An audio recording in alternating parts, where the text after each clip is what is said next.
Hello friends, welcome back to the class. और मैं हूं अंबिका सिंह, आप सभी के अपने अकाउंट्स एजुकेटर।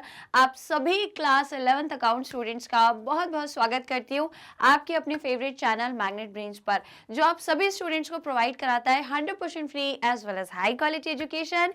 जी हाँ फ्रेंड्स, बिल्कुल यहाँ पर हम आपको सीबीएसई बोर्ड के अलावा अदर स्टेट बोर्ड के कोर्सेज भी प्रोवाइड कराते हैं, जैसे कि दिल्ली, बिहार, यूपी, एमपी और Rajasthan board. English medium courses ही नहीं बल्कि हिंदी मीडियम के कोर्सेज भी आपको मिल जाएंगे। तो यदि बात करूं मैं इंग्लिश मीडियम के कोर्सेज की, तो वो हम आपको क्लास केजी से लेकर के क्लास 12th तक प्रोवाइड करते हैं। और यदि हिंदी मीडियम के कोर्सेज की बात करूं तो भाई साहब वो भी आपको मिल जाएंगे क्लास 6th से लेकर क्लास 12th तक।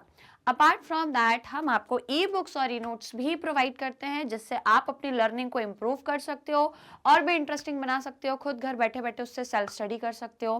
तो यदि आपको ई बुक्स और ई नोट्स अवेल करना है तो बिल्कुल भाई कर सकते हो। उसका लिंक आपको नीचे डिस्क्रिप्शन बॉक्स में दिया हुआ है, बस आपको जाकर के चेक करना है और फिर आप आराम से ई बुक्स और ई नोट्स भी अवेल कर सकते हो। और यदि चैनल की बात करी जाए तो आप सब जानते हैं इंडिया का number 1 free online learning platform सिर्फ और सिर्फ आपका अपना मैग्नेट ब्रेन्स, जो आप लोगों को प्रोवाइड कराता है full and complete organise course, वो भी काफी सारे प्रैक्टिस क्वेश्चंस के साथ absolutely free of cost per. यहाँ पर हम आपको हर एक टॉपिक का डिटेल्ड एक्सप्लेनेशन प्रोवाइड कराते हैं, टॉपिक वाइज काफी सारे एक्सरसाइज के क्वेश्चन सॉल्व कराते हैं, एमसीक्यू, एजर्शन रीजन या फिर हो इंपॉर्टेंट क्वेश्चन, सारी चीजें आपको हम प्रोवाइड कराते हैं। बिल्कुल पूरा कंप्लीट कोर्स, एक कंप्लीट पैकेज हम आप लोगों को प्रोवाइड कर रहे हैं। और सबसे बढ़िया बात यह है कि वो भी फ्री ऑफ कॉस्ट पर, कोई चार्जेस नहीं, कोई सब्सक्रिप्शन, पेड सब्सक्रिप्शन नहीं और कोई भी यहाँ पे आपको फीस नहीं देनी है। बिल्कुल सही सुना है आपने, सारी चीजें आप लोगों के लिए फ्री हैं। तो यदि आप लोगों को इतनी अच्छी अपॉर्चुनिटी, इतना अच्छा सुनहरा अवसर है, इसका यदि मौके का फायदा उठाना है तो बस हमारे चैनल से कनेक्टेड रहना होगा। तो जल्दी से, जिन भी स्टूडेंट्स ने अभी तक चैनल नहीं सब्सक्राइब किया है तो भाई साहब जल्दी से कर लीजिए, फटाफट से चैनल से कनेक्ट हो जाइए और डेली बेसिस पे कोर्सेज या जो भी क्लासेस हम आपको प्रोवाइड करते हैं हमारे चैनल, यूट्यूब चैनल से आपको सारी चीजें मिल जाएंगी एकदम व्यवस्थित तरीके से।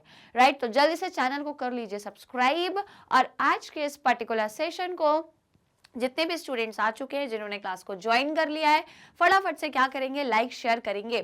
तो जल्दी से जरा फटाफट से लाइक शेयर करो। फिर आज का एक बहुत ही अमेजिंग सा, इंटरेस्टिंग सा और बहुत ही प्यारा सा जो टॉपिक है उसे हम स्टडी करेंगे, उसे हम डिस्कस करेंगे साथ में मिलकर। तो सभी को बोलूंगी भाई जल्दी से लाइक शेयर और सब्सक्राइब कर दो। तो जैसा कि आप सभी जानते हैं, मेरी क्लास 11th की सेना जितनी भी है भाई, सबको पता है कि चैप्टर नंबर 18 पर अपन चल रहे हैं। अपनी गाड़ी जो है चैप्टर 18 पर आ चुकी है, जिसका नाम है financial statement of sole proprietorship. Okay, तो यहाँ पे हम लोगों ने जो फाइनल अकाउंट्स है उसमें जो तीसरी चीज बनती है भाई साहब, जिसका नाम है बैलेंस शीट, वो अपन ने टॉपिक स्टार्ट कर दिया था। अब अपन ने क्या क्या देख लिया था, देखो बैलेंस शीट का कॉन्सेप्ट, मीनिंग, उसका कैरेक्टरिस्टिक्स, उसका जो फॉर्मेट है, सब अपन देख चुके हैं, पूरा कॉन्सेप्ट समझ चुके हैं। और इवन मैंने आपको ये भी बता दिया कि जो बैलेंस शीट है वो दो तरीकों से बनाई जाती है, मतलब उसके अंदर जो आइटम्स होते हैं उनकी जो ग्रुपिंग या उनकी जो मार्शलिंग या उनका जो अरेंजमेंट होता है वो दो तरीकों से होता है। एक तो ऑर्डर ऑफ परमानेंस या फिर ऑर्डर ऑफ लिक्विडिटी। तो वो हमने पिछले ही सेशन में कवर करा, जो कि आप लोगों के लिए बहुत इंपॉर्टेंट था। वो चीज आज यदि सीख ली तो बस बढ़िया है, क्योंकि आगे कोई नहीं बताता फिर, राइट, आगे ये चीजें नहीं सिखाई जाती। और ये छोटी छोटी चीजें ना बहुत कॉम्पिटिटिव एग्जाम्स में आपसे पूछी जाती हैं, ठीक है, तो ये सब आपको पता होना चाहिए। तो फाइनली अब हम लोग क्या डिस्कस करेंगे कि उस बैलेंस शीट में जो कंटेंट होते हैं, दो चीजें, दो ग्रुप होते हैं। एक ग्रुप होता है एसेट का और दूसरा ग्रुप होता है लायबिलिटीज का। तो अब हम उनको ही डिस्कस करेंगे कि वो जो ग्रुप है अंदर एसेट्स और लायबिलिटीज के, उनमें कितने प्रकार के एसेट्स हैं या कितनी प्रकार की लायबिलिटीज है। तो फिलहाल आज हमें जो देखना है वो क्या देखना है, क्लासिफिकेशन ऑफ एसेट्स। कि उस बैलेंस शीट में जो एक एसेट्स का साइड होता है ना, जो हम इधर बनाते हैं राइट हैंड साइड, मतलब ये राइट हैंड साइड, तो जो इधर बनाते हैं जो अपने एसेट्स के ग्रुप होते हैं, उस एसेट के ग्रुप में कितने प्रकार के आपके एसेट्स शामिल होते हैं। तो वही आज हमें डिस्कस करना है, क्लासिफिकेशन ऑफ एसेट। सो भाई साहब आप रेडी हैं क्लास को जल्दी से स्टार्ट करें? Are you ready? कैसे मानूं आप रेडी हो? पहले जल्दी से लाइक शेयर करो। जब तक लाइक शेयर नहीं करोगे तब तक मैं आपको रेडी कैसे मानूं? जल्दी से इस सेशन को कर दीजिए लाइक शेयर और हमारे यूट्यूब चैनल मैग्नेट ब्रेन्स को सब्सक्राइब कर लीजिए। कर लिया यदि सभी ने तो फिर आइए सेशन की शुरुआत करते हैं। क्लासिफिकेशन ऑफ एसेट्स देखते हैं कि एसेट्स के कितने टाइप्स हैं, कितने उसके क्लासिफिकेशंस हैं। So let's start the session. फटाफट से लगा लेते हैं भाई साहब। ये रहा क्लासिफिकेशन ऑफ एसेट। तो देखो एसेट जो आपको बैलेंस बैलेंस शीट पे मिलते हैं, बैलेंस शीट में राइट हैंड साइड पे जो एसेट्स होते हैं ना भाई, उनको हम दो तरीके से डिवाइड कर सकते हैं, दो तरीके से डिवाइड कर सकते हैं। सबसे पहला फिक्स्ड एसेट और दूसरा आपका जो हम देखेंगे, ठीक है।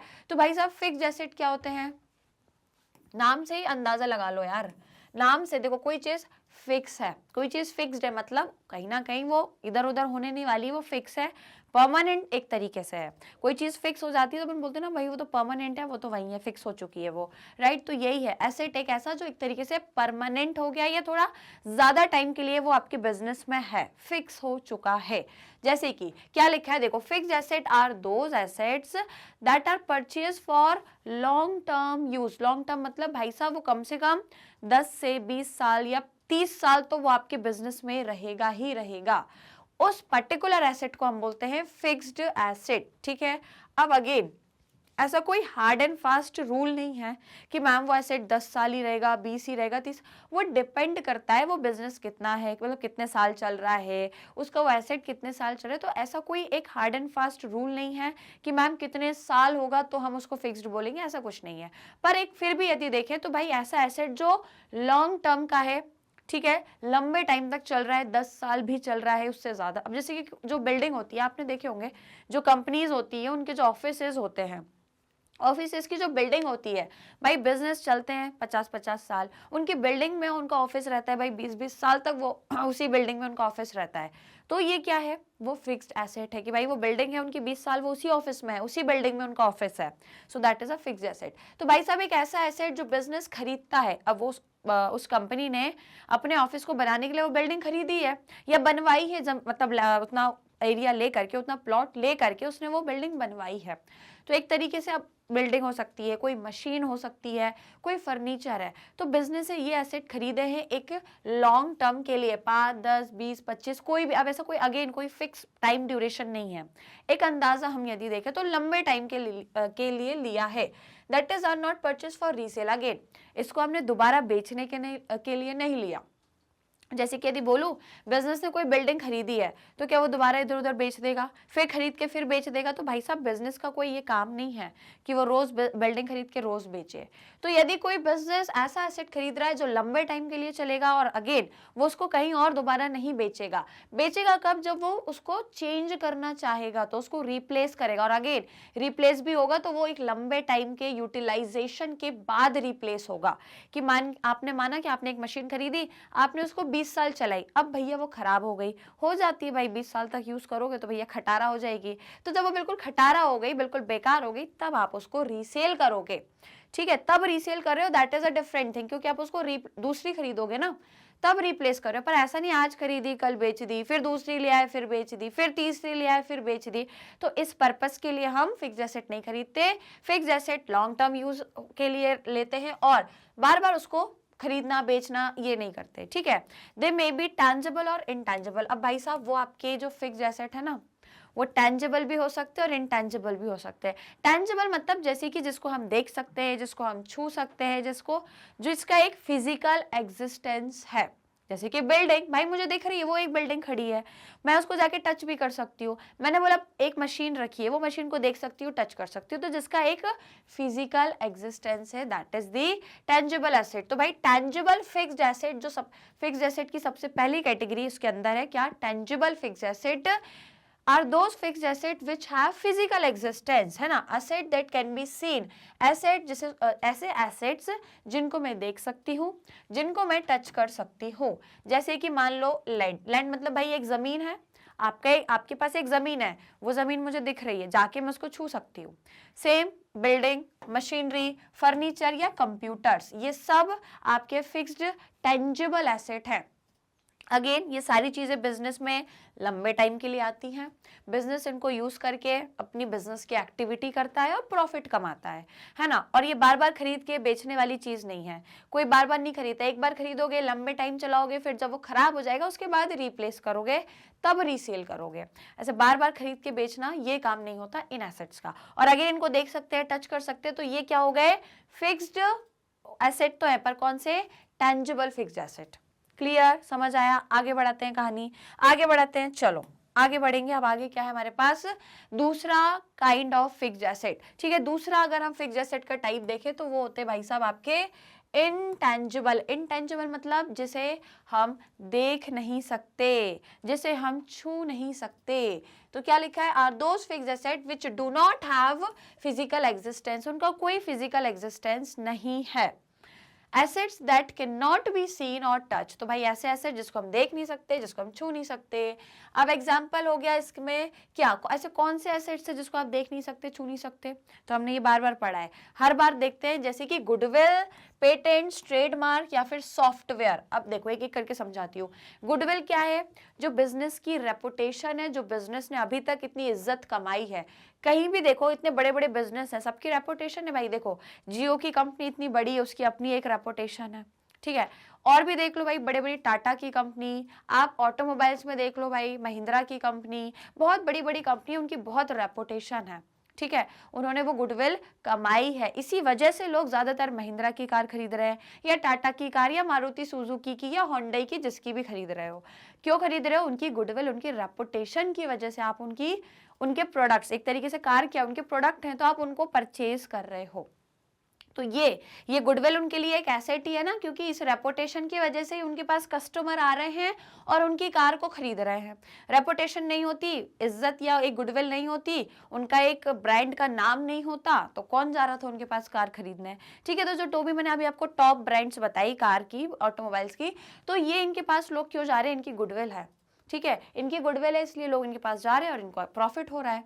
राइट, तो इनको प्रॉफिट हो रहा है, इनको बेनिफिट हो रहा है, तो हर वो चीज जो बिजनेस को बेनिफिट देती है वो एसेट होती है। तो गुडविल से भी बेनिफिट मिल रहा है भैया, बिजनेस के रेपुटेशन से भी बिजनेस प्रॉफिट कमा रहा है, तो वो उसके लिए एसेट हो गया।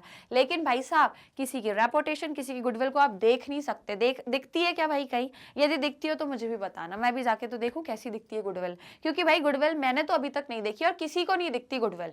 हमको क्या पता है उसकी रेपुटेशन क्या है, कभी रेपुटेशन, क्योंकि ये चीजें फील करी जाती है ना, कि भाई किसी की रेपुटेशन है, आप उसको फील कर सकते हो, आप उसको इमेजिन कर सकते हो कि भाई इसकी रेपुटेशन है, इसकी गुडविल है। ये सब इमेजिन और फील करने वाली चीज है, कोई देखने या छूने वाली चीजें नहीं है। राइट, उसके बाद पेटेंट्स। पेटेंट मतलब आपने किसी के दूसरे, मतलब किसी अदर प्रोडक्शन, जो लोग अदर लोग हैं जिनका अपना प्रोडक्ट है, उनके प्रोडक्ट को आपने बनाने का अधिकार लेके रखा है। अब उससे आपने अधिकार लिया, अब आप उससे प्रोडक्ट बनाओगे, उसके प्रोडक्ट को बनाने का उसके पास अधिकार है। जिसने उसको पेटेंट करा लिया, उसने उसको लीगली ये साबित कर लिया कि हाँ भाई उस प्रोडक्ट को केवल वही बनाएगा जिसका भी वो प्रोडक्ट है। लेकिन यदि आपने उसको बनाने का अधिकार ले लिया, तो अब इससे क्या करोगे, आप भी तो प्रॉफिट कमाओगे। तो अब यदि उस अधिकार को लेने से आपको प्रॉफिट हो रहा है, तो वो अधिकार भी आपके लिए एसेट हो गया। हर वो चीज जो आपको बेनिफिट दे रही है वो आपका एसेट है, तो उसको हम बोलते हैं पेटेंट। किसी दूसरे के प्रोडक्ट को बनाने का यदि आपने अधिकार ले लिया है तो वो पेटेंट है। ओके, उसके बाद ट्रेडमार्क। भाई आपका साइन, आपका ट्रेडमार्क कोई कॉपी नहीं कर सकता। आप देखो महिंद्रा का ट्रेडमार्क देखा होगा आपने, ट्रेडमार्क मतलब जो सिंबल होता है ना, सिंबल। उसके बाद आपने सुजुकी का भी देखा होगा, मारुति सुजुकी का जो वो रहता है ट्रेडमार्क, उनका सिंबल। ऐसे करके हर एक कंपनी का अपना अपना सिंबल है, उससे भी उनकी पहचान है, उससे उनकी पहचान है। अब जैसे कि फॉर एग्जाम्पल मैं आपसे बोलूँ, कोई भी आप जब भी जाओगे क्वालिटी प्रोडक्ट लेने, तो आप उसमें उसका सिंबल देखोगे, उसका ट्रेडमार्क। इसी से क्या हो रही है, उसकी पहचान है, तो वो उसकी अगेन एक उसका एक एसेट है। और सॉफ्टवेयर, ये सॉफ्टवेयर जो सॉफ्टवेयर कंपनीज होती है ना, जो अपने अपने सॉफ्टवेयर बनाती हैं, उनके सॉफ्टवेयर उनके एसेट हैं। ठीक है, दिखते नहीं है वो, आप उसको टच नहीं कर सकते कि वो सॉफ्टवेयर को जाके टच करो, हाथ में लेके बैठ गए सॉफ्टवेयर, टच नहीं कर सकते, कोई फिजिकल एग्जिस्टेंस नहीं है। पर अगेन उनका सॉफ्टवेयर है, उनके सॉफ्टवेयर से वो प्रॉफिट अर्न करेंगे, लोगों को उसको बताएंगे कैसे यूज करना है, उससे प्रॉफिट कमाएंगे। अगेन उनको प्रॉफिट मिल रहा है, वो उनका एसेट है। पर एक ऐसा एसेट जो वो देख नहीं सकते, छू नहीं सकते, पर अगेन सॉफ्टवेयर एक एसेट हो गया। सॉफ्टवेयर कंपनीज के लिए है बेसिकली। ठीक है, तो ये कुछ एग्जांपल्स हैं। अगेन ये सब आपके फिक्स्ड एसेट है। फिक्स्ड क्यों है, क्योंकि ये लंबे टाइम के लिए है। आपकी रेपुटेशन, गुडविल आपकी लंबे टाइम की परमानेंट। अब ये जो जितनी भी गाड़ी है, मैंने अभी आपको एग्जांपल दिए, टाटा, महिंद्रा, इनकी भैया रेपुटेशन, गुडविल लंबे टाइम से आ रही है, अभी भी है, और मुझे नहीं पता आगे कितने टाइम तक रहेगी। तो ये सब लंबे लॉन्ग टर्म एसेट्स है। ट्रेडमार्क, पेटेंट लंबे टाइम के होते हैं। पेटेंट बेसिकली 20 साल तक के लिए भी लिया जा सकता है। पेटेंट का यदि एक टाइम देखें तो 20 साल तक के लिए हो रहा है, तो वो क्या है, एक लंबा ड्यूरेशन है भाई, 20 साल। ट्रेडमार्क तो आपका फिर परमानेंट ही है, वो तो भाई चेंज नहीं हो रहा है ना, और आपके सॉफ्टवेयर भी आपको लॉन्ग टर्म के लिए बेनिफिट दे रहे हैं। So these all are fixed asset, वो भी ऐसे जो दिखाई नहीं देते। अब आगे देखो नोट क्या दिया है, फिक्स्ड एसेट जैसे कि tangible are shown in the balance sheet at cost less depreciation. तो आपको मालूम है भैया फिक्स्ड एसेट पे, हर एक फिक्स्ड एसेट पे भाई साहब डेप्रिसिएशन लगता है, ये चैप्टर हमने पढ़ लिया है, डेप्रिसिएशन चैप्टर अपन निपटा चुके हैं। अपन ने पढ़ा है कि भाई साहब हर एक फिक्स्ड एसेट पे डेप्रिसिएशन लगता है। तो मैंने बताया फिक्स्ड एसेट को बैलेंस शीट में लिखना है, लेकिन कितनी वैल्यू पर लिखे है, उसकी जो वैल्यू है उसमें से उसके डेप्रिसिएशन को माइनस करने के बाद हम बैलेंस शीट में लिखते हैं। कभी भी किसी भी फिक्स्ड एसेट को उसकी सिर्फ कॉस्ट पर मत लिखना, या उसकी जो वैल्यू है उस पर मत लिखना। कॉस्ट लिख के उसमें से उसका डेप्रिसिएशन को माइनस करने के बाद, हटाने के बाद फिर लिखना। जैसे कि कोई भी है, कोई भी फिक्स्ड एसेट ले लो, मैंने बोला बिल्डिंग है, ठीक है भाई साहब, बिल्डिंग को सबसे पहले काय में लिखोगे, उसकी जो कॉस्ट है। मैंने बोला यार ये मत देखो उस बिल्डिंग की आज मार्केट में क्या कीमत है, उससे फर्क नहीं पड़ता। मैंने यदि बोला आपसे कि भाई मैंने वो बिल्डिंग खरीदी थी 5 लाख में, एक छोटा सा एग्जांपल कि मैंने एक बिल्डिंग 5 लाख में खरीदी थी। अब भाई देखो प्रॉपर्टी के, बिल्डिंग के हमेशा रेट ना बढ़ते ही हैं, और आज यदि मैं मार्केट में देखूं, मैंने 5 लाख की खरीदी, आज मैं मार्केट में देख रही हूँ ना, तो भाई उसकी जो कीमत है वो 8 लाख तक की हो चुकी है, 8 लाख से कम नहीं है, 8 लाख की तो उसकी कीमत है। अब सवाल उठता है मैं बैलेंस शीट में इसकी जितने पे मैंने खरीदी उस पर रिकॉर्ड करूं, या उसकी जो मार्केट में आज वैल्यू है उस पर रिकॉर्ड करूं? जल्दी से कमेंट्स में बताओ। मैं मेरी बैलेंस शीट में बिल्डिंग को काय पे रिकॉर्ड करूं? कॉस्ट पे, मतलब जितना मैंने इसको खरीदने के लिए जेब से जितना लगाया उस पर रिकॉर्ड करूं, या फिर भाई साहब उसकी मार्केट में जो वैल्यू है उस पर रिकॉर्ड करूं?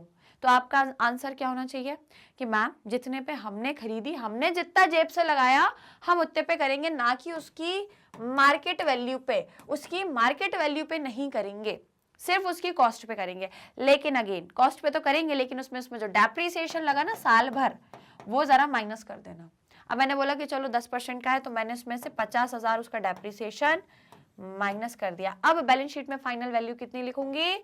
4,50,000। समझ आ गया? बहुत आसान सा कॉन्सेप्ट है। तो जितने भी फिक्स्ड एसेट्स हो कॉस्ट पे लिखना और डेप्रिसिएशन को माइनस करके लिखना, याद रखोगे? पक्का? ठीक है। और यदि हम बात करें इनटेंजिबल वाले फिक्स्ड एसेट्स की, इनको भी हम सेम यही करेंगे,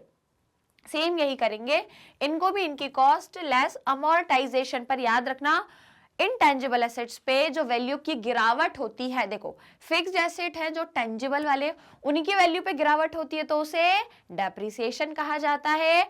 और यदि इनटेंजिबल एसेट्स की वैल्यू में गिरावट आ रही है तो उसे अमोर्टाइजेशन कहते हैं, वो अमोर्टाइजेशन कहलाया जाता है। समझदार हो आप? समझ गए? ठीक है। तो भाई साहब जब आप किसी भी इनटेंजिबल एसेट को, इनटेंजिबल फिक्स्ड एसेट को बैलेंस शीट में लिखोगे तो सेम वही करना। क्या करना? एसेट लेना, कॉस्ट पे लेना। कोई भी वही फिक्स्ड एसेट हो हमेशा याद रखना कॉस्ट पे ही रिकॉर्ड होता है। तो भाई आप जैसे कि गुडविल, पेटेंट कुछ भी लिख रहे हो, कॉस्ट पे लिखना। आपको बैलेंस शीट में क्वेश्चन में गिवन होगा, बैलेंस शीट तो आप ही बनाओगे, तो क्वेश्चन में गिवन होगा, तो जो भी दिया हो कॉस्ट लिखना, माइनस यदि उसमें अमोर्टाइजेशन की कोई वैल्यू दी है तो उसको माइनस करके फिर लिखना। समझ गए? ये नोट बहुत इंपॉर्टेंट है, चाहो तो कहीं लिख लो, याद रखने वाली बात है, क्योंकि यही छोटी छोटी चीजों से तो बैलेंस शीट आपकी बराबर नहीं आती। और मैं नहीं चाहती कि आप जब क्वेश्चन करो तो आपकी बैलेंस शीट बराबर ना आए, क्योंकि ये दुख जो है ये जीवन का सबसे बड़ा दुख होता है कि अगर लास्ट में बैलेंस शीट नहीं आई, तो मैंने बार बार बोला कि भाई अकाउंट्स के स्टूडेंट का जीवन का सबसे बड़ा दुख यही है कि उसकी बैलेंस शीट नहीं बराबर आ रही। मैं नहीं चाहती कि मेरे स्टूडेंट जो अकाउंट्स के हैं वो इस दुख से गुजरे। तो इस दुख से गुजरने के लिए मैं चाह रही हूँ कि आप बच जाओ, इस दुख से ना गुजरो। तो इससे बचना है तो यही छोटी छोटी चीजें याद रखो, क्योंकि यही छोटी छोटी चीजें आप मिस कर देते हो, बैलेंस शीट में नहीं लिखते हो, फिर बोलते मैम बैलेंस शीट बराबर नहीं आ रही यार, अब क्या करें, कहाँ गलती हो रही है? तो भैया ये छोटी छोटी चीजें देखो, याद तो आप अभी तो आपको याद हो गया कि हाँ लेस कॉस्ट पे लिखना है, लेस डेप्रिसिएशन या लेस अमोर्टाइजेशन, अभी याद रहेगा। पर बेटा भूल जाओगे यदि इसको आप कहीं लिख के नहीं रख लोगे। लिख के रख लो, छोटे छोटे नोट्स में एक छोटा सा पॉइंट बना लो नोट्स का, वहां पे लिख लो, ठीक है। छोटे छोटे नोट्स बना के लिख लो, तो जब भी आप क्वेश्चन करो नोट्स को बाजू में रख के बैठो। तो जहां भी दिक्कत आए एक बार नोट्स को देखो, चीजें रिमाइंड करते रहो। रिवीजन इसी तरीके से होता है, नोट्स बना लो, आपको अलग से रिवीजन करने की जरूरत ही नहीं है, आप नोट्स बना के रखो। जब भी क्वेश्चन करो, जहां भी अटको, एक बार नोट्स को पढ़ लो, आपको डेफिनेटली वहां से सॉल्यूशन मिल जाएगा। तो जहां भी क्वेश्चन जब भी करो, यदि अटक रहे हो तो एक बार उन नोट्स को देखो जो आपने बनाए हैं, छोटे छोटे पॉइंट्स, वहां को एक बार जाके, यदि जब भी क्वेश्चन में अटक गए, नोट्स को देखो आपने जो बनाए हैं, इन छोटे छोटे पॉइंट्स को वहां देखो, आपको सॉल्यूशन मिल जाएगा कि अच्छा यही तो मैं गलती कर रही थी या कर रहा था, फिर बस उसको कर दो वहां पे क्वेश्चन अप्लाई, आपका आंसर आ जाएगा, राइट। तो ये नोट्स जो बनाओगे आपके लिए बेनिफिशियल ही रहेंगे, अलग से रिवीजन करना ही नहीं पड़ेगा आपको। आप क्वेश्चंस लगाओ, प्रैक्टिस करो, अब मैं भी कराऊंगी, अभी हम क्वेश्चंस करेंगे, फाइनल अकाउंट्स हम भी बनाएंगे, आप लगाओ, हम भी करेंगे सॉल्व। तो क्वेश्चन हम सॉल्व करेंगे, जहां अटको नोट्स को देख लो, राइट। तो चलो आगे बढ़े हम अपन, चलिए भाई साहब। तो ये हो गया आपका टेंजिबल और इनटेंजिबल फिक्स्ड एसेट। अब उसके बाद आ जाओ दूसरा नंबर सेकंड। तो पहला हमने देखा एसेट का पहला टाइप क्या था, फिक्स्ड एसेट। फिक्स्ड एसेट कौन से हैं, जो आपके लॉन्ग टर्म के लिए बिजनेस ने खरीदे हैं, समझ आया, राइट। तो फिक्स्ड एसेट वो जो बिजनेस ने लॉन्ग टर्म के लिए खरीदे, जिसमें दो आ गए, एक टेंजिबल फिक्स्ड एसेट, दूसरा इनटेंजिबल फिक्स्ड एसेट। अब आएंगे दूसरा कैटेगरी, फिक्स्ड एसेट के बाद दूसरा होता है आपका current asset. So can you tell me what is the meaning of current asset. तो यदि नॉर्मली ये वर्ड जो है ना करंट, इससे यदि देखो तो आपने बहुत बार सुना होगा कि यार आजकल करंट में ना ये चीजें बहुत हो रही है, करंट सिचुएशन हमारी ये है, करंट में आजकल ये बहुत चल रहा है। तो ये करंट होता क्या है भाई, ये वो करंट नहीं है जो अपने को बिजली से ऐसे ऐसे करके लग जाता है, वो करंट नहीं है ये करंट वो है, मतलब अपन जैसे बोलते हैं ना कि यार करंट में यार आजकल मेरी जो सिचुएशन है ना वो थोड़ी ऐसे ही चल रही है ना। तो क्या होता है करंट, करंट मतलब जो ट्रेंड में है, जो अभी है, मतलब अभी की कंडीशन है। करंट मतलब अभी की जो कंडीशन है, अभी की जो अभी की है, थोड़े टाइम की है बस, परमानेंट नहीं है, टेम्पररी जो है करंट की कंडीशन जो है, अभी की जो है। तो भाई साहब ये कौन से एसेट हो गए जो आपके अभी के हैं, परमानेंटली नहीं है, ये अभी के करंट सिचुएशन के जो एसेट है। तो भाई current assets are those assets which are held for resale और for converting into cash at the earliest और are in the form of cash. क्या मतलब हो गया भाई साहब, ये वो एसेट है जो आपके अभी के हैं, अभी करेंटली आपके पास है। कब तक रहेंगे अपन, एक फिक्स्ड अमाउंट, मतलब फिक्स्ड टाइम नहीं बता सकते, पर सिर्फ करेंटली अभी आपके पास ये एसेट है, अभी की सिचुएशन में है, कभी भी ये जा सकते हैं। जैसे कि फॉर एग्जांपल दूं यदि मैं, तो आपने जो आपकी, अगर मैं बोलूं कि हमारी जो कंपनी है वो प्रोडक्शन करती है, मैन्युफैक्चरिंग करती है, मैंने बोला भाई उसने कुछ प्रोडक्ट बना के रखे हैं, कुछ प्रोडक्ट बना के रखे हैं, ठीक है ना। तो जो प्रोडक्ट बनाए हैं जिसको हम बोलते हैं स्टॉक, है ना, उसको हम क्या बोलते हैं, स्टॉक या इन्वेंट्री, स्टॉक या फिर इन्वेंट्री।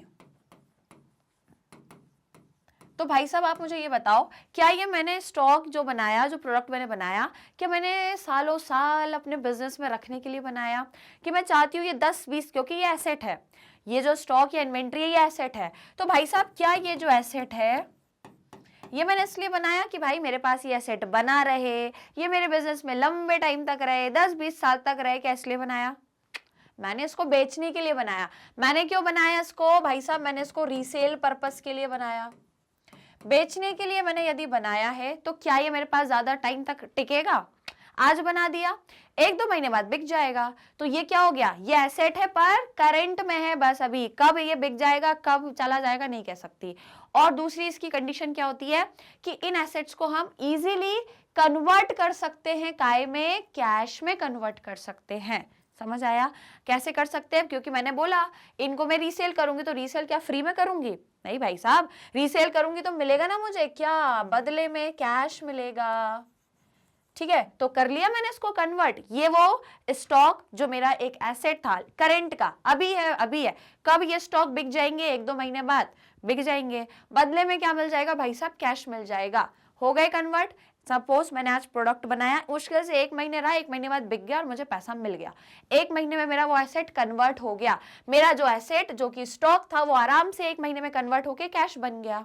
समझदार हो, समझ आ गया, राइट। तो ये क्या है, ये करंट एसेट हो गए कि भाई अभी है, कब बदल जाएंगे, कब दूसरे एसेट में बदल जाएंगे, क्योंकि ये स्टॉक भी एसेट है और ये कैश भी एसेट है, ठीक है। तो जो एक एसेट जो कभी भी दूसरे एसेट में बदल रहा है वही तो करंट एसेट है। समझ आ गया, आया कि नहीं आया, राइट। तो अगेन देखो क्या लिखा है, हाँ अभी और एग्जाम्पल दे देती हूँ, टेंशन नहीं लो, और एग्जाम्पल ले लो। दूसरा मैं बोलूं यदि कैश जो मेरे हाथ में है, तो भाई साहब क्या मैं ये चाहूंगी मेरे पास पैसा मेरे हाथों में बना रहे बना रहे बना रहे। भाई हर इंसान चाहता है मेरे पास पैसा रहे, पर यदि वो परमानेंटली पैसे को रख के ही रखेगा, खर्च नहीं करेगा, तो भाई जीवन में आगे कैसे बढ़ेगा। कंपनी भी पैसा रख के रखेगी, कहीं पे खर्च नहीं करेगी, तो भाई कंपनी ग्रोथ कैसे करेगी, राइट। तो ये वो कैश है, अगेन एसेट है, पर कंपनी इसको खर्च करती है। जैसे कि फॉर एग्जाम्पल अब कंपनी को प्रोडक्ट बनाना है, उसके लिए भैया रॉ मटेरियल खरीदना पड़ेगा, खरीदने के लिए भैया पैसा खर्च करना पड़ेगा। तो अब इस कैश को जो कंपनी के पास हाथों में, कंपनी के पास वो कैश है, उसको कंपनी इन्वेस्ट करेगी, मतलब खर्च करेगी, और उसको खर्च करके रॉ मटेरियल खरीदेगी और फिर प्रोडक्ट बनाएगी। तो अब ये कैश कन्वर्ट होके क्या बन गया, फिर से प्रोडक्ट बन गया। और वो प्रोडक्ट क्यों बना है भाई साहब, रीसेल होने के लिए। क्यों बना है भाई साहब, क्यों बना है भाई साहब, ये प्रोडक्ट रीसेल होने के लिए। तो मैंने कैश को क्या करा, प्रोडक्ट में कैसे कन्वर्ट करा, कैश से मैंने रॉ मटेरियल खरीदा, है ना। चाहो तो एक स्टेज और बढ़ा लो, कैश से पहले मैंने क्या किया है, रॉ मटेरियल को परचेज करा, और रॉ मटेरियल परचेज करके प्रोडक्शन करके मैंने प्रोडक्ट बना लिया। तो हो गया कि नहीं कन्वर्जन, और ये 1-2 महीने के अंदर अंदर हो जाता है। तो भैया पैसा है तो वो कब कन्वर्ट होके अब ये भी एसेट हो गया, ये रॉ मटेरियल भी एसेट है हमारे लिए, और ये भी एसेट है, ये सब हमारे लिए करंट एसेट है। Same with cash at bank also. Bank में जो पैसा है मैं यदि निकाल के लेकर आ गई तो वो कैश एट हैंड बन गया, और यदि उसको मैंने वापस बैंक में जमा कर दिया तो कैश एट बैंक हो गया। तो ये सब क्या है, ये सब वो एसेट्स है जो भाई कब एक दूसरे के फॉर्म में आ जाएंगे आप नहीं कह सकते। कब आप अपने प्रोडक्ट मतलब स्टॉक को कब आप कैश में बदल लो 1-2 महीने के अंदर, और कब उसी कैश को आप रॉ मटेरियल में बदल लो या उसको प्रोडक्ट बना दो, है ना। तो पैसा खर्च करके रॉ मटेरियल लिया, उस रॉ मटेरियल से प्रोडक्ट बना लिया। तो कहीं ना कहीं ये वो चीजें जो आराम से एक दूसरे के फॉर्म में कन्वर्ट हो जाती हैं, और वो भी 1 साल से कम के अंदर अंदर ही, 1-2 महीने 3 महीने के अंदर अंदर ये चीजों में कन्वर्शन हो जाता है। So this is only what your current assets. Clear हुई यहाँ से चीजें, राइट। तो अब आगे क्या लिखा था, देखो an enterprise earn profit by selling these assets. तो भाई एक जो एंटरप्राइज होती है ना, वो इन एसेट्स को बेचकर ही तो प्रॉफिट कमाती है ना। इन एसेट्स को बेचकर ही प्रॉफिट कमाती है। जैसे कि मैंने बोला कि जो प्रोडक्ट है भाई इसको बेच के ही तो मैं क्या करूंगी, प्रॉफिट कमाऊंगी, राइट। समझ में आया। और इस कैश को कन्वर्ट करूंगी जभी तो वो प्रोडक्ट बनेगा। रखे रखे कैश यदि रखे रखे देखूं तो क्या मैं प्रॉफिट कमा पाऊंगी, नहीं ना। उस कैश को मैं रॉ मटेरियल खरीदूंगी तो वो कैश रॉ मटेरियल में कन्वर्ट हो गया, और उस रॉ मटेरियल को जब मैंने प्रोडक्ट बनाया तो वो प्रोडक्ट में कन्वर्ट हो गया, और जब उस प्रोडक्ट को मैंने रीसेल करा तो वो प्रॉफिट में कन्वर्ट हो गया। रीसेल मतलब जब उस प्रोडक्ट को मैंने बना के बेचा तो मुझे बदले में जो मिला मेरा प्रॉफिट हो गया, राइट। तो ये सब चीजें हैं आपकी, जैसे कि एग्जांपल वही है जैसे स्टॉक, डेटर्स, बैंक में जो बैलेंस है या कैश इन हैंड, ठीक है। तो यही है प्रोडक्ट मतलब स्टॉक, कैश एट बैंक या कैश इन हैंड, और डेटर्स भी वही है जिनसे पैसा लेना है, जिनसे पैसा लेना है। भाई अभी तक वो एसेट है मेरे। डेटर्स कौन होते हैं, डेटर्स आपके एसेट होते हैं ना, आप सब जानते हो भाई, डेटर्स आपके एसेट है, इनसे मुझे पैसा लेना है। जैसे मैंने बोला कि यार ये डेटर है 2 महीने बाद पैसा दे देगा, तो ये 2 महीने के लिए अभी ये मेरा एसेट है, 2 महीने बाद इनसे पैसा मिल जाएगा। चलो 2 महीने पूरे हो गए, हाँ मैम हो गए, 2 महीने पूरे हो गए, मुझे इनसे कैश मिल गया, तो मैंने 2 महीने में कर लिया। अब एसेट ये भी था और एसेट ये भी है, तो भाई मैंने एक एसेट जो कि डेटर था उसको दूसरे एसेट में 2 महीने बाद कन्वर्ट करा, क्योंकि 2 महीने बाद मुझे इससे पैसा मिल गया। तो अब ये डेटर जो पहले भी एसेट था और अब ये काय में बदल गया, कैश में, जो अभी भी एसेट है मेरे लिए। समझ आ गया। तो ये करंट एसेट्स के एग्जाम्पल है, ये एक दूसरे के फॉर्म में आ जाते हैं, एक दूसरे के फॉर्म में चले जाएंगे और बहुत जल्दी चले जाएंगे, 1-2-3 महीने में। मतलब यदि अब अगेन कोई हार्ड एंड फास्ट रूल नहीं है कि 1 महीने या 2 महीने, पर नॉर्मली देखें तो 1 साल से अंदर अंदर, 1 साल से अंदर अंदर के ड्यूरेशन में ये आराम से कन्वर्ट हो जाते हैं। समझ आ गया कि नहीं आया, बताओ। Is it clear to everyone? अब कभी जीवन में कंफ्यूज तो नहीं हो गए? Fixed asset, current asset, tangible और intangible, is it clear to everyone? All right guys, चलिए तो फिर बढ़िया है। अगर सेशन पसंद आया है तो फटाफट से लाइक शेयर करो। कॉन्सेप्ट यदि क्लियर हो रहे हैं, समझ में आ रहा है, तो भाई साहब लाइक शेयर करते रहना, ठीक है। कर दिया सभी ने लाइक शेयर, चलिए भाई, इससे बढ़िया क्या बात हो सकती है। अब आ जाओ, कॉन्सेप्ट यदि समझ आ गया, इनका मीनिंग आ गया, तो इनका डिफरेंस समझना आपके लिए बहुत आसान है। बात सिर्फ कॉन्सेप्ट की रहती है, बात सिर्फ कॉन्सेप्ट की रहती है। यदि आपने फिक्स्ड एसेट और करेंट एसेट के पूरे कॉन्सेप्ट्स को अच्छे से जान लिया एग्जाम्पल के साथ जो मैंने बताया, तो ये तो फिर आपके बाएं हाथ का खेल है। तो देखो भाई, नेचर, नेचर क्या है मैंने अभी बताया, long term resources of a business. ये बिजनेस की लॉन्ग टर्म एक तरीके से प्रॉपर्टी है या रिसोर्स। रिसोर्स क्या होता है? रिसोर्स मतलब वो जिसका यूटिलाइजेशन करके हम बिजनेस में क्या करते हैं, चीजों को, मतलब बिजनेस एक्टिविटी करते हैं और फिर प्रॉफिट कमाते हैं। तो रिसोर्स क्या है भाई? रिसोर्स वो चीजें हैं जिनका यूज करके आप बिजनेस एक्टिविटी करते हो, दैट इज रिसोर्स। रिसोर्स क्या हो रहा है भाई? वही चीज, हर एक वो चीज जिसका यूज करके हम बिजनेस एक्टिविटी करके प्रॉफिट कमा रहे हैं, ठीक है। तो ये आपके जो फिक्स्ड एसेट है, ये आपके वही रिसोर्स है, एक लॉन्ग टर्म के, लंबे टाइम के लिए जो चीजें हैं जिनका यूज करके हम बिजनेस एक्टिविटी कर रहे हैं, जैसे लैंड, बिल्डिंग, मशीनरी, ये सब लॉन्ग टर्म की चीजें हैं, इनका यूज करके हम बिजनेस एक्टिविटी कर रहे हैं और प्रॉफिट अर्न कर रहे हैं।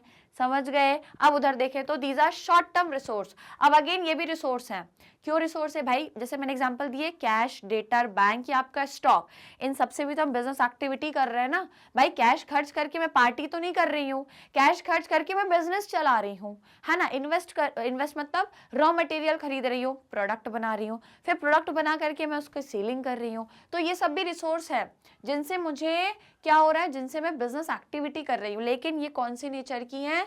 शॉर्ट टर्म नेचर के हैं, ठीक है भाई साहब, पहला। अब दूसरा देखो, पर्पस ऑफ होल्डिंग। भाई इनको रखने का पर्पस क्या है? क्या क्या पर्पस है कि आप फिक्स्ड एसेट और करेंट एसेट रखो? तो यदि फिक्स्ड एसेट की बात करें, so these assets are held to be used in operating the business and to earn profit. तो ये एसेट को हम क्यों रखते हैं? अपने शौक के लिए रखते हैं क्या? नहीं। बिल्डिंग है, प्लांट है, मशीनरी है, जो भी फिक्स्ड एसेट है, उन सबको रखने का जो पर्पस है वो यही है कि भैया इससे हमारा बिजनेस चलेगा ना यार। बिल्डिंग नहीं होगी तो मेरा ऑफिस का काम कहाँ करेंगे हम ऑफिस के मैनेजमेंट का काम कहाँ करेंगे? बिजनेस को चलाना है तो एक बिल्डिंग, एक ऑफिस चाहिए। प्रोडक्ट बनाने तो भाई मशीन तो चाहिए ना, तभी तो प्रोडक्शन होगा, तभी तो बिजनेस चल पाएगा, तभी तो प्रोडक्ट बनेगा तो प्रॉफिट होगा, तो बिजनेस चलेगा। तो हमने ये जो फिक्स्ड एसेट रख के रखे हैं, ये अपने बिजनेस को चलाने के लिए और उससे प्रॉफिट अर्न करने के लिए रखे हैं, बस यही हमारा पर्पस है। और इधर देखें, so these assets are these assets are released in cash or consumed in business operation। क्या मतलब हो गया कि ये जो आपके एसेट्स है, इनको आप आराम से कैश में कन्वर्ट करा सकते हो, है ना। जैसे मैंने बोला स्टॉक है मेरे पास, डेटर्स है, ये सब क्या है? मेरे करेंट एसेट्स है, स्टॉक, डेटर। अब ये सब को मैं आराम से कैश में कन्वर्ट करा लूंगी, अब मेरा स्टॉक जो है कल को बिकेगा, मेरे को पैसा मिल जाएगा। डेटर्स जो है कल को पैसा देंगे, मेरे को कैश मिल जाएगा। तो भाई साहब ये जो करेंट एसेट्स होते हैं आपके, ये आराम से कभी भी कैश में रिलीज कराए जा सकते हैं। कैश में इनको आप आराम से कभी भी कन्वर्ट करा सकते हो और अपनी बिजनेस के एक्टिविटी या बिजनेस के ऑपरेशन में, मतलब बिजनेस को चलाने के लिए आप इसको यूज कर सकते हो। समझ आया? तो इन एसेट्स को कैश में कन्वर्ट करा के उस कैश को यूज करके आप बिजनेस चला सकते हो, ये है इसका सीधा सा मतलब। इसलिए हम इन एसेट्स को रखते हैं, ठीक है। तो पर्पस यदि देखें तो ये एसेट्स को रखने का क्या है कि इससे बिजनेस चलाएंगे और प्रॉफिट अर्न करेंगे। और इन एसेट्स को रखने का क्या पर्पस है? इन एसेट्स को हम कैश में कन्वर्ट कराएंगे और उस कैश को यूज करके बिजनेस चलाएंगे। समझ आ गया? बढ़िया तरीके से। नंबर तीसरा, सोर्सेज ऑफ फाइनेंस। अब इन एसेट्स को लेने के लिए हम फाइनेंस कहां से लेकर आ रहे हैं? तो यदि देखें, these assets are purchase using long term fund of the business. तो देखो मैंने बोला फिक्स्ड एसेट भी खरीद रहा है बिजनेस, परचेज कर रहा है, और करेंट एसेट्स भी यदि देखें तो इसके लिए सोर्स ऑफ फाइनेंस क्या है? मतलब इन एसेट्स को लेने के लिए बिजनेस पैसा कहां से ला रहा है, इसको हम बोलते हैं source of finance. Business in assets के लिए पैसा कहां से ला रहा है या किन सोर्सेस से लेकर आ रहा है? तो यदि आपको भैया फिक्स्ड एसेट खरीदने, कोई बिल्डिंग कोई मशीन, कोई प्लांट, कोई भी इक्विपमेंट, कोई भी बड़ी बड़ी चीजें खरीदनी है, कोई ऐसे एसेट, दीज एसेट्स को यदि आपको परचेज करना है तो आपको लॉन्ग टर्म फंड चाहिए बिजनेस का। लॉन्ग टर्म फंड मतलब एक ऐसा फंड या एक ऐसा अमाउंट जिसको आप लंबे टाइम के लिए खर्च कर रहे हो और वो अमाउंट काफी ह्यूज अमाउंट है। क्या बिल्डिंग 20-25 रुपए की आ जाएगी? बताओ, आएगी? नहीं, बिल्डिंग चाहिए भाई। अब बिजनेस के हिसाब से देखे तो करोड़ों में बिल्डिंग आएगी, ठीक है, या छोटे मोटे बिजनेस के हिसाब से देखे तो भाई लाखों में भी आ जाएगी, है ना। तो ये क्या है, एक ह्यूज अमाउंट है। और ये अमाउंट क्या मैं 4-5 दिन के लिए खर्च कर रही हूँ? नहीं, ये अमाउंट में लंबे टाइम के लिए, कम से कम 10-20 साल तो वो बिल्डिंग रहेगी। तो ये जो है फंड, ये लॉन्ग टर्म का है, मैंने लंबे टाइम के लिए पैसा खर्च करा और काफी ह्यूज अमाउंट खर्च करा। क्लियर? उसके बाद यदि यहाँ पे देखें तो भाई these assets are purchase using short term fund of the business. अब यदि इनको खरीदना है, जैसे मैं बोलूं कि मुझे रॉ मटेरियल खरीदना है, वो भी एक एसेट ही है, ठीक है, एसेट का ही पार्ट है। तो यदि मुझे रॉ मटेरियल खरीदना है, वो क्लोजिंग स्टॉक में आता है। Raw material is a part of your closing stock, और क्लोजिंग स्टॉक कहाँ लिखाए जाते हैं? बैलेंस शीट के एसेट साइड पे, ठीक है। इसलिए रॉ मटेरियल क्लोजिंग स्टॉक का पार्ट है, क्लोजिंग स्टॉक एसेट में आता है और एसेट बैलेंस शीट में आते हैं, राइट। तो भाई साहब यदि आपको ऐसे एसेट खरीदना है तो आपको ज्यादा पैसा नहीं चाहिए, थोड़े बहुत में आ जाएगा, हजारों में आ जाएगा, 40-50 हजार में रॉ मटेरियल आ जाएगा। और उसके लिए आपको जो आपने पैसा खर्च करा वो बहुत कोई 10-20 साल के लिए नहीं खर्च करा है, आज खर्च किया रॉ मटेरियल पे, आपने इन्वेस्ट करा, रॉ मटेरियल आपने खरीद के लेकर आए, प्रोडक्ट बना लिया, मार्केट में बिकेगा, 2-4 महीने बाद आपको वो पैसा मिल जाएगा, आप प्रॉफिट कमा लोगे, उससे कवर हो जाएगा आपका वो जो आपने रॉ मटेरियल में खर्चा किया, वो प्रॉफिट कमा लोगे तो कवर हो जाएगा, राइट। तो यहाँ पे जो पैसा लगाया वो थोड़ा था और थोड़े टाइम के लिए था, प्रॉफिट कमाया तो वो पैसा भी हमारा एक्सपेंस जो था वो कवर हो गया, समझ गया है, राइट। तो ये शॉर्ट टर्म नेचर का फंड है जो इसमें इन्वेस्ट हो रहा है, और यहाँ लॉन्ग टर्म नेचर का फंड इसमें इन्वेस्ट हो रहा है। Is it clear to everyone? कभी भूलोगे तो नहीं फिक्स्ड और करंट एसेट्स के कॉन्सेप्ट और डिफरेंस, राइट, समझ आ गया? चलिए तो जल्दी से सेशन को जरा लाइक शेयर कर दो, यदि सभी को समझ आ गया तो गाइज लाइक शेयर जरूर कर देना, ठीक है। उसके बाद नंबर 5th और नंबर 4th डिफरेंस क्या है? These assets usually do not change their form, ये इनका फॉर्म नहीं चेंज करते। वो बिल्डिंग है, वो 10-20 साल तक वो बिल्डिंग ही रहेगी। मशीन है, वो 10-20 साल तक मेरे पास मशीन की तरह ही रहेगी, अपना फॉर्म नहीं बदलते ये बार बार, ठीक है, ये अपना फॉर्म नहीं बदलते। और ये इनको देख लो, फॉर्म ही बदलते रहते हैं। अभी मैंने बताया आपको हर 2-4 महीने में कैश जो है स्टॉक में बदल जाएगा, स्टॉक जो है वो कैश में बदल जाएगा, डेटाज आपके कैश में बदल जाएंगे, है ना। तो ये अपना एक दूसरे का फॉर्म ही बदलते रहते हैं। These assets usually change their form. अब जैसे मैंने बोला मेरे पास रॉ मटेरियल है, एसेट है, करेंट एसेट, वो रॉ मटेरियल मेरा स्टॉक में बदल गया, 2-3 महीने में जब उसमें प्रोडक्शन हुआ वो स्टॉक में बदल गया, ये भी एक एसेट है। फिर वो स्टॉक जो है मेरा प्रोडक्ट, उसको मैंने बेचा तो मुझे प्रॉफिट मिला, मेरे को कैश मिला, मेरे को अमाउंट मिला, वो कैश में बदल गया। तो ये रॉ मटेरियल, स्टॉक और कैश, ये जैसे जैसे बदले, ये हैं तीनों एसेट पर अपना अपना फॉर्म बदल रहे हैं हर 1-2-3-4 महीने के अंदर अंदर, ठीक है। तो ये अपना फॉर्म चेंज करते हैं। प्रॉफिट ऑन सेल यदि देखें तो यदि फिक्स्ड एसेट को बेचकर, देखो प्रॉफिट ऑन सेल मतलब इन एसेट को बेच करके जो प्रॉफिट होगा, हर एक एसेट को बेचोगे तो यदि प्रॉफिट होगा, तो यदि हम देखें किसी भी इनमें से दोनों एसेट को यदि बेचोगे तो प्रॉफिट जो होगा वो क्या कहलाएगा? तो भाई साहब यदि फिक्स्ड एसेट बेचोगे तो क्या ये रोज का काम है? रोज का काम है बिल्डिंग खरीद के बेचना, प्रॉफिट कमाना? रोज का काम नहीं है ना, कभी 10-20 साल में एक आध बार बिल्डिंग मशीन बेच रहे हैं अपन। तो यदि इन एसेट्स को, इन फिक्स्ड एसेट्स को भाई साहब आपने बेचा है, उस पर यदि प्रॉफिट हो गया, मान लो मेरी बिल्डिंग है 10 लाख की थी, आज उसकी कीमत बढ़ गई, मैंने उसको बेचा तो वो 15 लाख की बिकी, तो 5 लाख का मुझे प्रॉफिट है। क्या ये मेरा रोज का काम है ऐसे प्रॉफिट कमाना? कभी कभी। तो जब कभी कभी नेचर का प्रॉफिट होता है, लॉन्ग टर्म में कोई चीज फिक्स्ड एसेट को बेचकर यदि प्रॉफिट होता है, so that is your capital profit, ये कैपिटल प्रॉफिट है। और ये प्रॉफिट यदि हुआ है ना, तो इसको कहीं ना कहीं इसको बांट बूट के खत्म नहीं करते हम इससे कोशिश करते हैं कि इसको ऐसी जगह इन्वेस्ट करें जहां से हमको फर्दर कुछ ना कुछ प्रॉफिट अर्न हो। जैसे कि एक बिल्डिंग को यदि बेचा, मुझे प्रॉफिट हुआ, तो मैं कोशिश करूंगी कि जब मैं दूसरी बिल्डिंग खरीदूं तो उसमें वो जो 5 लाख का मुझे कैपिटल प्रॉफिट हुआ है वो वहां पे काम आए, और मैं दूसरी बिल्डिंग को खरीदूं तो वो 5 लाख में उसमें मिला दूं, ठीक है। इस तरीके से इसका अच्छा यूटिलाइजेशन हम करते हैं, इफेक्टिव यूटिलाइजेशन। और यदि उधर देखें तो profit on sale of these asset is revenue profit. अब मैंने बोला मैंने स्टॉक बना लिया, प्रोडक्ट बना लिया, उसको बेच करके जो प्रॉफिट हो रहा है वही तो मेरा मेन काम है। मेरा मेन काम क्या है? मेरे प्रोडक्ट को बेच करके क्या कमाना, प्रॉफिट कमाना। जितने स्टॉक है, जितना मेरा प्रोडक्ट है, उनको बेच करके प्रॉफिट कमाना ही मेरी मेन बिजनेस की एक्टिविटी है। तो यदि मैं इन एसेट्स को बेच करके प्रॉफिट कमा रही हूँ तो यही तो भैया मेरा मेन काम है। This is my revenue profit. और इसको हम क्या करते हैं, ओनर को डिस्ट्रीब्यूट करते हैं। ओनर इसी को तो क्या करता है, यही इसी प्रॉफिट को तो अर्न करता है, राइट। सेल फिक्स्ड एसेट को बेच करके यदि प्रॉफिट हो रहा है तो भाई वो आपका मेन प्रॉफिट नहीं है, वो कैपिटल प्रॉफिट है, उसको अच्छी जगह इन्वेस्ट करो। इधर से प्रॉफिट हो रहा है तो हाँ, ये आपकी अर्निंग है, ये आपका प्रॉफिट है, आप इसको आप अपना इनकम प्रॉफिट बोल सकते हो। क्लियर, क्योंकि ये बिजनेस की मेन एक्टिविटी है इन एसेट्स को रीसेल करके प्रॉफिट कमाना। स्टॉक है, मैंने इसको बेचा और प्रॉफिट कमा लिया। Is it clear? अब बताओ, अब दोनों में डिफरेंस अच्छे से क्लियर हो गया। टोटल 5 डिफरेंस थे, हम लोगों ने क्लियर कर लिए। Is it clear?